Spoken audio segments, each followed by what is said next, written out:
Аллах освен кого нема друг Бог. Аллах е најпознато име на Господарот на сите светови.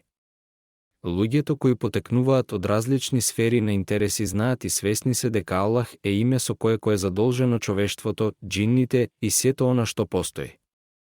Тој е создател на небото и земјата и оној кој што дава живот и смрт. Сите луѓе би се сложиле дека тоа име на независниот владател се однесува единствено на Аллах. Ова име е најдобро и истото е дел од сведоштвото со кое се потврдува дека не постои друго божество достојно на обожавање на Аллах. Поради тоа истото име станало и символ на верата и тоа име е стрикно ограничено на Господарот наш. Името Аллах е едно од совршените имиња и својства. Тоа е изведеница од коренот на зборот Алилах кој индицира дека Аллах е единствениот Бог кон кој сите видови на обожување мора да бидат посветени.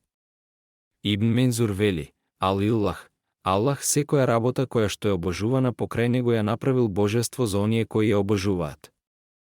Множество на Илах е Алилах.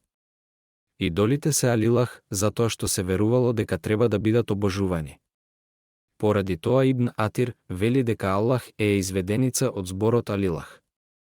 Последично на ова се што е обожувано покрај Аллах се смета за божество Илах, без разлика дали довикува, се бара помош од него или му се посветува со нешто итн. Но што и да се обожува покрај Аллах е лажно, бидејќи Аллах е единствениот кој е вреден да се обожува.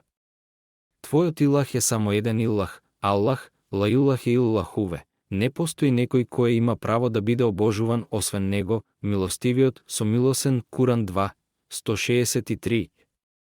Доказот дека Аллах како име доаѓа од формата Ал-Илах е фактот што арапите ја користеле оваа изведеница на овој корен и ова го пренесуваат и Бухари и други исламски учени.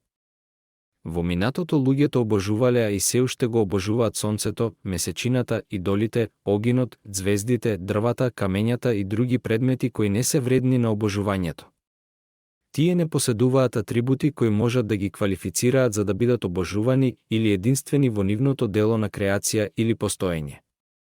Тие квалификации кои треба да ги поседува некој што треба да биде обожуван, Аллах ни ги објаснува во аетот Курси во кој што ни вели: Аллах е, нема друг Бог освен него, живиот и самоопстојувачкиот одржувател.